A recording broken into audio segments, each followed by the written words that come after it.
All I knew was they were talking about great ideas. When they were done, Yeah. they said, we did it.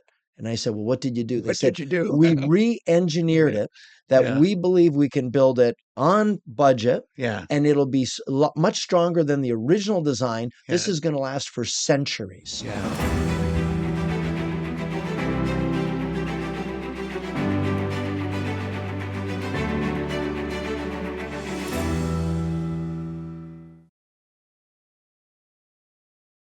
Hello, everyone. Welcome to the Stories of 1812 podcast. We look at the personal stories of people that, existed during that time.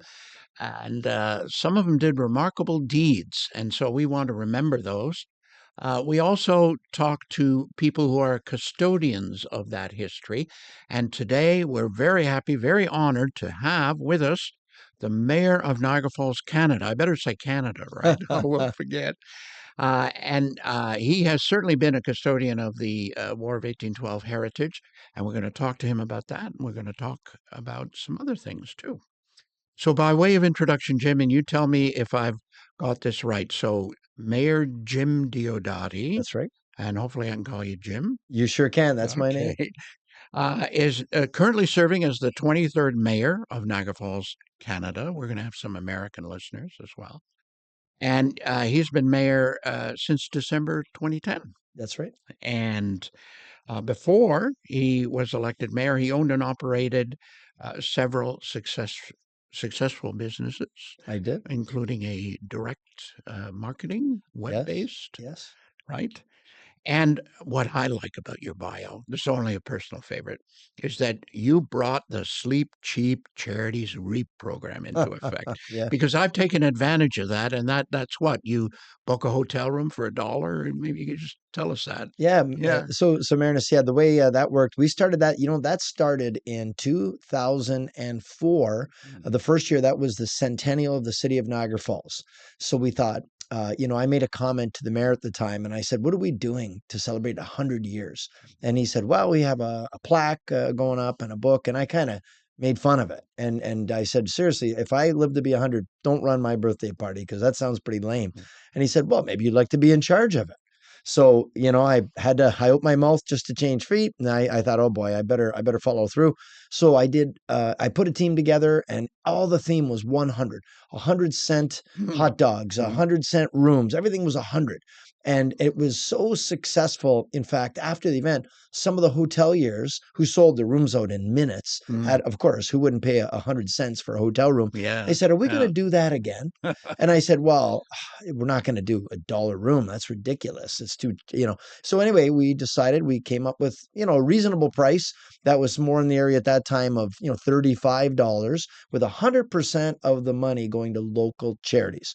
And since that time, we've been running this event. We've raised several millions of dollars, and 100% of it stays in our community for local wonderful. charities. Yeah. Great. Sleep Wonderful. Cheap, Charities REAP. Great hotel. Okay, so all you people watching outside Niagara Falls, here's a good reason to maybe keep a careful attention on this program. Why is it important, you think, because our series is about the War of 1812, why do you think it's important to remember it? What is it about that time period? Well, if you don't study history, you're doomed to repeat it. Yeah. And it's our greatest lesson, an indicator of future.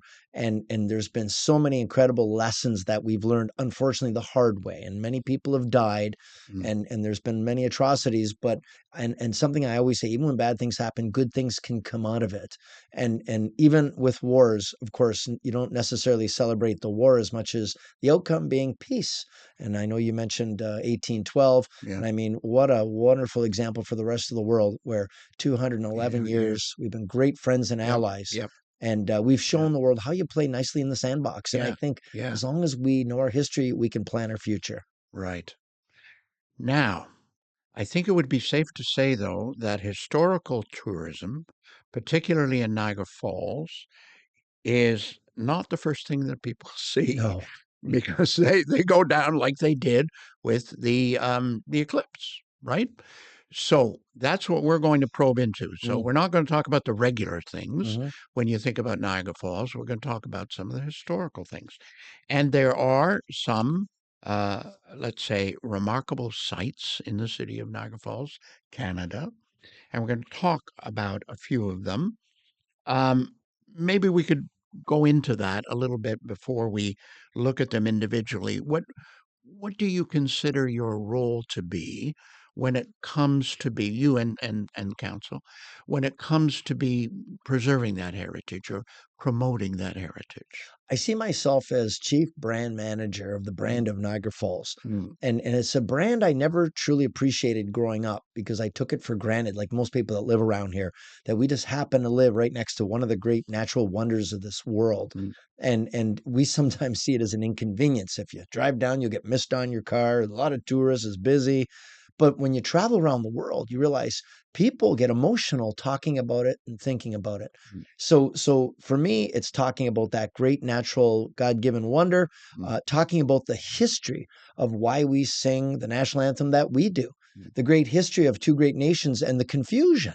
When I travel in the US, so often people say, "Are you Canadian?" And I say, "Yes, I am." mm, They say, "Well, how can you be the mayor of Niagara Falls if you're a Canadian?" mm, They don't realize there are two Niagara Falls. yeah, And I mean, it's common. I was in yeah, Atlanta not yeah. that long ago when someone didn't realize, are you kidding? There are two Niagara Falls. Mm. So my job is to help educate people and promote the brand in a way that people want to come and experience it and know more about it. And part of that is the cultural heritage, right, that Yes. we have here. And like in the whole region of Niagara, but in Niagara Falls in particular. And I think you've done that in certain ways, and we have a couple of examples of that.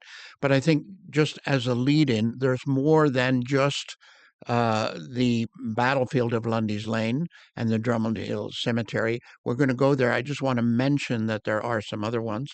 There's the Chippewa battlefield, there's a Niagara Falls History Museum, and there's a Peace Garden, and maybe some other things. But we want to focus, because we don't have the whole day, unfortunately, on the Lundy's Lane battlefield. Now, you can't miss it, can you?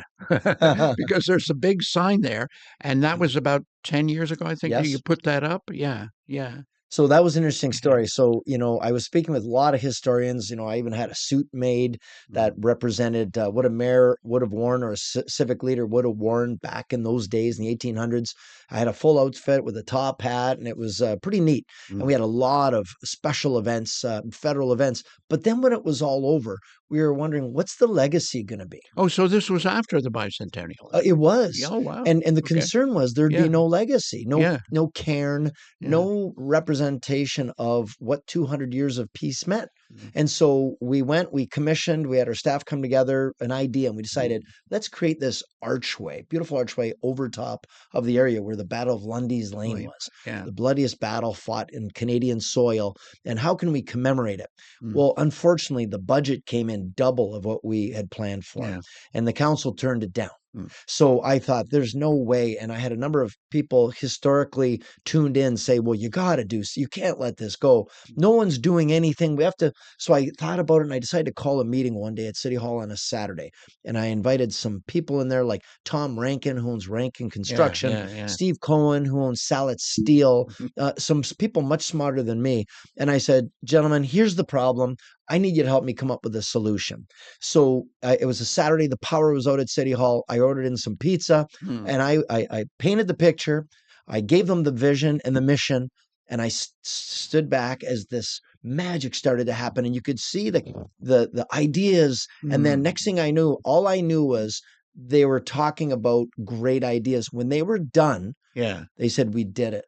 And I said, "Well, what did you do?" They What said, did you do? "We re-engineered Yeah, it that yeah, we believe we can build it on budget yeah, and it'll be much stronger than the original design. This yeah, is going to last for centuries." yeah. And so I can still remember as we jump ahead, that day that it was going. Mm. So council approved it. We were going to do it. We shut the road down. The crane was lifting this massive structure on the two side trusses. And Yeah. I said, so you telling me they're just going to drop it down and bolt it in and Yeah. Yeah. Bob's your uncle? Yeah. And the lead engineer turned around, looked at me and he said, well, that's the idea. Mm. And that's exactly how it turned out. Who came up with the silhouettes? Because on the archway there are silhouettes of soldiers of the time. Was that the guys you called together to have pizza with? Well, Yeah. originally the idea came from our staff, and some Yeah. of our landscape architects came up Yeah. with the idea of having the silhouettes of the indigenous and the British and the Americans and the cannons and the Mm. muskets. They came up with the idea, but I have to say it was Tom and his group that came together, and they Yeah. re-engineered it in such a way, with the lighting and again, they're engineers. I'm not an engineer. They can tell you how and why they did it, but they said this is superior, way less price, and this will be a way that we can commemorate what happened So here. what was it, all one piece and you just lowered it Yeah, into? Oh, wow. one big piece. Wow. And they brought it in, and the way they powder coated it, Yeah. and it was thicker gauged metal, and they gave me all the engineering explanations on why this would last for centuries. Yeah. So I was pretty proud. That day, Yeah. I felt proud because I thought this wasn't about today. This was about not just the last 200 years, that it's about the next 200 What I years. like about your story, because I knew some of the detail, but what I like about it is it wasn't engineered from above. There wasn't some committee that said, it's you, the initiative, Niagara Falls saying, we have this in our hearts. We want to show that we remember.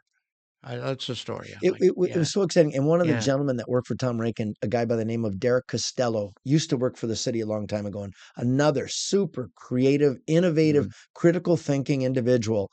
He's done so many neat things. He originally in the 60s created the water molecule that was in front of City Hall for Yeah. many, Yeah. many years, which Yeah. is now on the Millennial Trail at Yeah. the Rosberg Park. And Yeah. he also did the design work for Bickles Hardware, where Yeah. they've got the gentleman on the beam when they were building the Empire State Building. Yeah. Yeah. On That picture. Yes, so Yeah. he was Yeah. the guy that oversaw that as Oh, well. wow. He's just one of these geniuses, and he worked with Tom Rankin and Yeah. Steve Cohen and this whole group and our staff, our engineers, and they put this together. And I was so proud at that moment. When you talk about what's your proudest moments, Yeah. that would be in the top list of proud moments because it's legacy and it goes long beyond my time here. Yeah, yeah. Wonderful story. Wonderful story. Now, the spot that it marks, which is on both sides of the road, is the Battle of Lundy's Lane, which was late in the war, July 25th, 1814. I have some numbers here. 2,500 American forces coming in from the south clashed with 3,500. Now, it is the high point. So General Drummond chose that to put his guns there, right? But the Americans, I think, in contrast to the previous 2 years of the war, were not going to give up. They had Winfield Scott, right? And they were going to go for it. And Drummond, as I understand it, he had to charge, I think, 3 times. And I think the battle was technically a stalemate. But the problem was for the Americans is that they weren't in their own territory. They lost, I think, what's the number? I think 500 somewhere injured on both sides. The Americans had 174 killed. Probably too many stats I'm giving. The point I'm trying to make is they were exhausted. They'd run out of stuff. So from that point, strategically, it was really important, right? And it was kind of that was it. That was the last big battle of the war, right? Mhm, So there is a cemetery, mhm. right? And there are some folks buried there, right? Now, the interesting thing about that cemetery is that there are both Canadians and Americans. It's kind of symbolic, of the community that we have. Laura Secord is one, right? Maybe tell our readers a little bit about Well, Laura Secord. Laura Yeah, Secord, what an yeah, incredible lady who yeah, possibly had a huge impact on mhm, how the outcome of this battle and the war was and yeah, where the lines were. And she had to walk a great distance. I believe it was somewhere in the area of more than 30 kilometers yeah, to yeah. warn and I walked. So during the celebration of the War of 1812, my wife and we walked that entire trail, Oh, and good it for was a you. super hot day. But wow, when I think back, and we were prepared. I mean, we had a backpack with water, and we had stations where you can go to the bathroom and get something to eat and drink. I thought she did it. that day without any of that. We, Yeah. Carolyn McCormack? Yes. Yeah, we had her on. Oh, We really? had her on. So for our listeners, stand by for that. We're going to be, yeah, we've had her on. So we Yeah, did it. yeah. Stephen Harper, the prime minister's wife, did it with Oh, us. wow. There are a number of dignitaries on that walk, and it was Yeah. it was a real special, important day. And I know many Mm. people because part of it goes along the Bruce Trail, which Yeah. is very well known, goes from Niagara to Tobermory. And the fact that she did that, so a lot of people when they hear the name Laura Secord, they think of a chocolate store Yeah. because it's so famous for chocolates. I said it's Yeah. much more. That name is much more famous for changing the outcome Yeah. of a lot of things that we call today Canada. Yeah. Yeah. Um, Maybe just a little bit about the battle site, because when I was doing my research is about 10 years old. So I was hoping you would update me a little. When I was doing my research, there was some concern about the battle area. So the downside is that it's right, the city has grown in and around the battle site. How would you say the battle site is marked out now? Because I was there about a month ago, and you could tell, the rise and everything, So even our though, our yeah. manager of cemeteries did an outstanding job Mm, of lifting and repairing the stones, yeah, the markers, yeah. categorizing it because so many of them we didn't know what was there, There, yeah, and we put it together for some historical tourism because yeah, a lot of people, once you're done doing the typical traditional touristy things, yeah. a lot of people are interested in the history and that aspect of it. So Mark Richardson was the gentleman who did all this. He also took the tomb of the unknown No soldier soldier, and yeah, did an incredible job at our yeah, Fairview Cemetery. yeah. And now we have our Remembrance Day Mm, events there. And he really brought a great level of respect to the cemetery for what it represented. And it gives people a lot more people want to go there now because it shows that we've shown the respect, we've cleaned it up, it's easier to understand and follow, and it's part of a master plan to tie our history together with tourism because we realize it's not something else, it's a part of the buffet of entertainment and excitement that we offer in Niagara I Falls. like that because I'm a local boy. I'm not quite in your city boundaries, but I like the fact that, people can do a variety of things here. They can go look at the cataract, as they used to call it, but now they can get into the history of the place. And there are some other names of people that are buried there, other than Laura Secord. But the interesting thing about them, they're Canadians there, but there's Americans there. There is the son, for those of you who are War of 1812 aficionados, there's the son of William Hull, who surrendered to Brock, Mhm. and he was a young man and he was killed. And his name is Abraham Hull. Mm. There's a big statue there beside the tomb of the unknown soldier and unknown soldiers. But what is remarkable for me is that not only you, but the Americans, because I see local regiment names across the river, and they've come to make sure it's clean and it's kept up, you know? Yeah, when Yeah, we've had events at that yeah, cemetery, we've had American military there with us, yeah. and of course, we do have people dressed in the uniforms of the time, Time. and we have current military veterans that come out and show their respect. And I think it's Yeah, beautiful. They have the bugle play. We've had the bagpipes. I mean, it's a real testament to the history there. yeah. And Mm. again, I'm mindful of our audience. So I think most of our audience, we want to get them to the cemetery. Yeah. But I think we also want to mention that there are some British officers there. Cecil Bishop, who, in the latter stages of the war, he was very important. He led a battle, an invasion at Black Rock. And I'm trying to remember in my reading, but somebody told him not to stick around, and he did. And then he was wounded, and then he died. And there's a nice plaque there now. You guys, I mean, collectively, Niagara Parks, yourself, put a nice plaque there, and his headstone's got all kinds of writing on it, and you got to stand up and point your camera and do a selfie just to read it. So that's what I found. Um, Great. Well, that's great. So, for people who are listening and watching, go to the cataract, go to Clifton Hill, but go up a bit. And yeah, I agree. And yeah, today with GPS, with your phone, yeah, it's so easy to find all those points of interest, yeah, and especially when you read about the history, because it's the history of two nations yeah, with Britain involved as well. yeah, It's our interaction with the indigenous peoples that lived here yeah, at that time as well. So it's a real interesting. And again, as much as I often say, we don't celebrate a battle as much as we celebrate the outcome of the battle.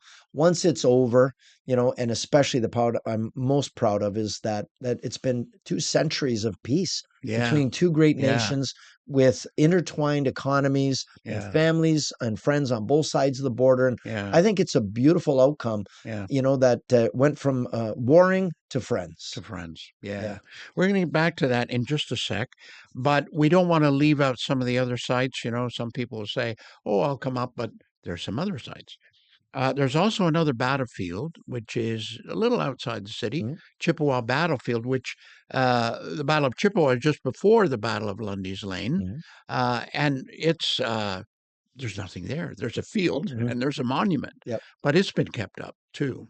And that's the Yeah. Niagara Parks Commission, and they Yeah. do such a wonderful job Yeah. at trying to, because they've acquired all the land since the 1885, I, the Niagara Parks Act, where all the land, all the 54 kilometers between Lake Erie and Lake Ontario, and they make sure everything historical is preserved. They do archaeologicals on anything, anytime they disturb the land, yeah. and in fact, before that, a friend of mine who passed away a number of years ago, Pat Simon, who was a Mm, real historian in the area, and mm, he had a restaurant right at the foot of River Road. And before he passed away, he gave me a number of things that were mm, old and meant a lot to him. He didn't have any kids, and including some War of 1812 cannonballs and musket balls.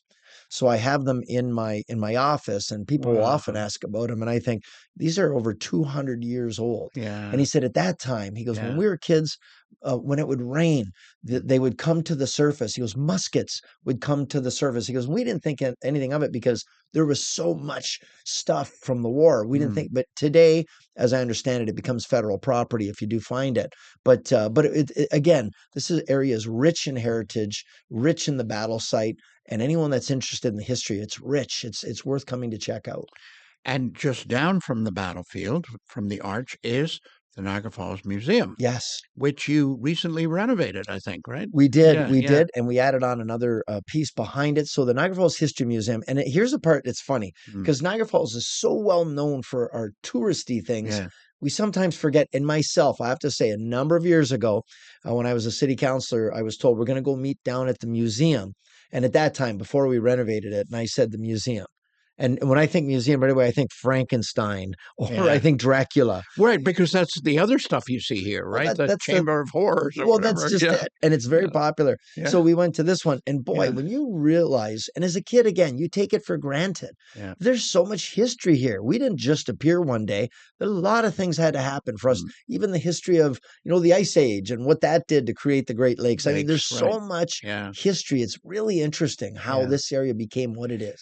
And I think you've added during these renovations, but correct me if I'm wrong, an exhibit on the War of 1812, and you can Yes. try on a uniform. Yes, you can. Yeah. So we've got a number of things from the War of 1812, Yeah. those wool uniforms. And I know when I was getting my suit made, Yeah. of course, they didn't use wool, Yeah. and I was hot in what I had. They go, just imagine wearing a wool outfit back in Mm. those days. There's no air conditioning. It was a little bit of a different situation. And those soldiers, boy, I wouldn't want to be fighting in one of those outfits. And there are muskets there as Yes, well. there are Yeah. muskets, Right. cannonballs, musket balls. And the thing I like about museum, again, I've gone through it recently, is there's continuity.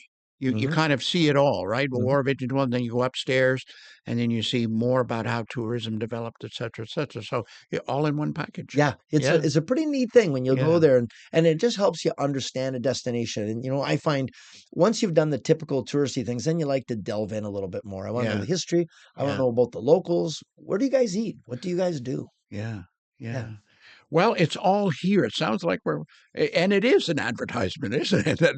But we're really trying to tell our audience, you can do that stuff, but stay a while and do the history Well, stuff. Marinus, and the way I Yeah, like to describe it is we offer a buffet of fun and excitement. There's something yeah, here for everyone. And like you said, once mm, you've gone and seen the cataracts, the falls themselves, you've seen a rainbow in the mist, and you've done all the fun touristy things, and there's so much to do, mm, then you dig in and you see all the history of the area and the roads. I mean, that today, we call it Portage Road, but yeah. it was a portage. It was, and that's how the troops came up from Chippewa to Queenston Heights, and that's when the Americans came up from Chippewa and encountered Drummond there at the top of the hill. And And that's why I can remember in elementary school when our yeah, teacher was actually was our principal teaching us, and he said Portage Road is actually the French word for portage. And I Posh, remember yeah, at that time I thought, wow, we didn't realize that road we ride our bikes up and down every day is very old and very symbolic and very historic. yeah. Yeah.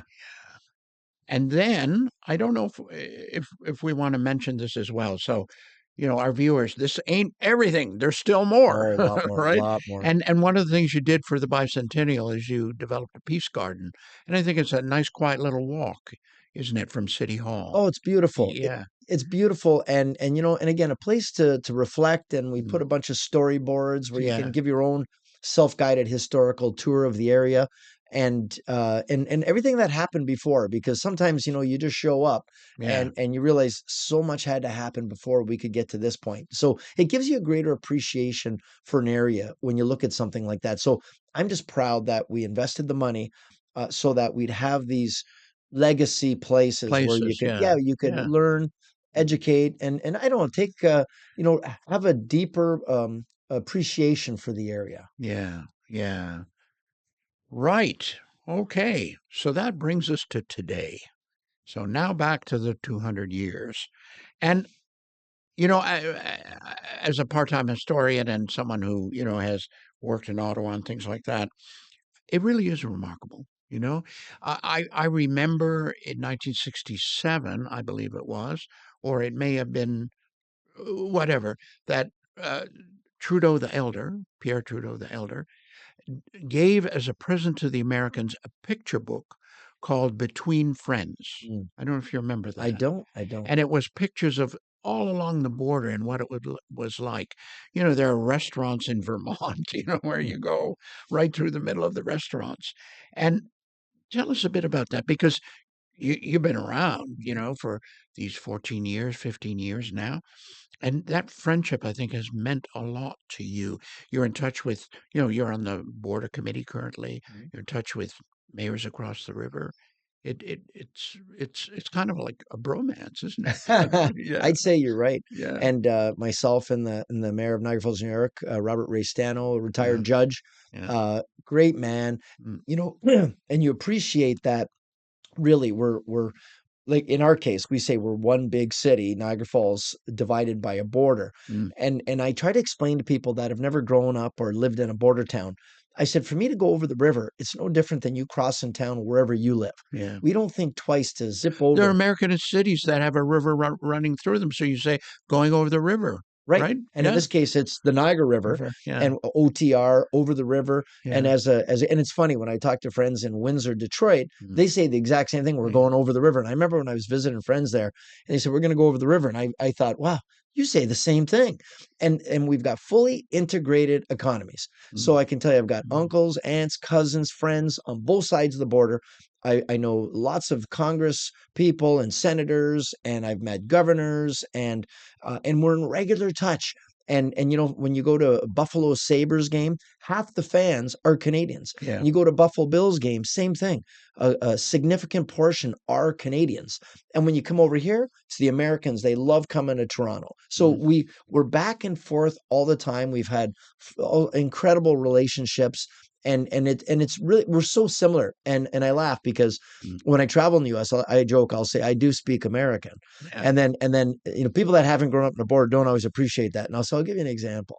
So when I'm in Buffalo, We call it a couch. They call it a sofa. Sofa, yeah. We call it pop. They call it soda. Soda, right. We call it a Yeah, grocery store. They call it a supermarket. yeah. We call it a highway. They call it a freeway. Freeway, We yeah, call it running shoes. They call them sneakers. yeah. And they're subtle. And so I'll be playing the game. I'm playing like I'm American. And then I screw up and I'll say A. And I'm like, Hey, oh. And they'll go, you're Canadian. I got a great story about that very Yeah. quickly. So I have a really good friend. He's in New York, and he told me this joke once, or maybe we both developed the joke. He said, "What's the difference between a Canadian and American? How can you tell?" An American says, "Hey, what's going on?" A Yeah. Canadian says, "What's going on, eh?" Yeah. So it's That's a just good point. where you put the A. Yeah. Isn't that funny though? Yeah, But the yeah, subtleties yeah. that we can pick up on because we're on the border. Mm, And growing up yeah, before cable and satellite, we got the signals from the US. yeah. So I grew up watching American TV shows, newscasts. I knew all the geography from Irv Weinstein on Channel 7, 7, Eyewitness yeah, yeah, News. yeah, We knew all the characters. And yeah, so we felt very Americanized. And I remember as a kid, I'd say, Mom, oh, I want to get this cereal. Well, you couldn't get it in Canada. You'd yeah. have to go over the river to get Over it. the So river, we'd yeah, visit my Aunt Mary and yeah, we go over the river and we go buy that cereal. yeah, And so I've got, like I said, so many incredible, and yet all my cousins love coming to Canada, as they yeah, called it, to yeah, our cottages along Lake Erie yeah, or yeah, going up yeah, north to Muskoka. And they've got incredible memories coming up to visit us. And then we get together and we share our stories. And it's a beautiful, as you call it, bromance when yeah, we come together and share our stories. We, yeah, we love each other. We're so similar. We're so similar. We have so much common history that's something that is worth fighting for, worth dying for, something we want to preserve forever. And I use this as an example. I bring mm, greetings to conferences from all over the world, mm, and other areas of the world aren't as lucky as we are to have such a great symbiotic relationship. And I tell them we know how to play nice in the sandbox. yeah, Great example for nations around the world. yeah. And unfortunately, even families have their differences. Yes, yes. And we are now, we got to be careful with this because we don't know when this is going to be aired, but we are now in a situation where we are having some differences with the American administration. Now, this has happened before, Hmm. over the Iraq War or in other circumstances. And right now, it's, let's say, a topic of dialogue, but it strikes me that, you know, we've had our fight. You know how families, we fight, we disagree, but we make up. And Yes. we've got this strong, not only cultural similarities, but we've got 200 years of peace, and it's worth preserving. Tell us a little bit. It's kind of hard to be specific because, by the time this airs, it may be all over, but that would prove the point, Mm. that we've solved our differences. So it's Yeah, kind of like, and yeah, you're right. And so yeah, the number one issue when relationships break down is yeah, it's always communication. yeah. There's a lack of communication or miscommunication. So in this case, the parents are arguing, and the kids still just want to go out and play and have a good time. Yeah. So our leaders are butting heads a little bit over some policies, and the rest of us are like, "What's going on? Mm. They're our friends. We love Americans. We love the U.S. And that's and the they reaction we're hearing, isn't it? we hear Yeah, that, and they yeah, love us. yeah, So we're saying, "Why are you arguing? We love yeah. each other." So, and the other thing that's interesting, in a family, you can say something about your brother or sister, but But nobody nobody else else. Don't can. you dare. You're not allowed to say it. So because we'll be the first ones to protect the Americans or defend the Americans. Yeah. But yeah, sometimes there's going to be family squabbles. At the end of the day, you kiss and you make up, and it makes you stronger. And we say, don't be bitter, be better. When you have those conversations with your, let's say, counterpart in Niagara Falls, New York, or Buffalo, or wherever, what's the conversation like about these issues? Well, that's a great question Yeah, because I sit on a lot of binational boards. For example, yeah. the binational illumination board that lights up the falls, Falls, yeah. both Canadian and American falls.